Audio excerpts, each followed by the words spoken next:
आवाज कुणाचा? मुंबईत 2 वाघांच्या डरकाळ्या मेळाव्यातून ठाकरे आणि शिंदेंची तोफ धडाडणार. जेजुरी मोरगाव रोडवर झालेल्या अपघातात 8 जण दगावले. अपघातात 7 पुरुष आणि एका महिलेचा मृत्यू तर 1 पुरुष 1 महिला आणि 2 लहान मुले जखमी. खडकवासला धरण साखळीतील 4ही धरणांमध्ये 6.97 टीएमसी पाणीसाठा.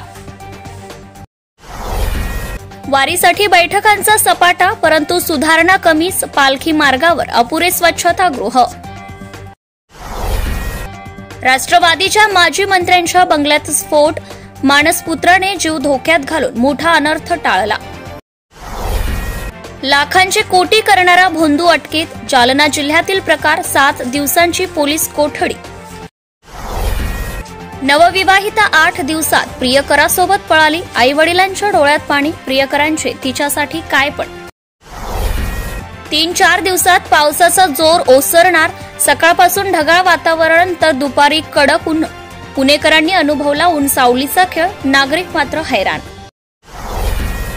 फडणवीसांच्या भेटीनंतर आता एकनाथ शिंदेंचा डाव. राज ठाकरेंना आपल्या बाजूने वळवण्यासाठी शिलेदारावर सोपवली खास जबाबदारी.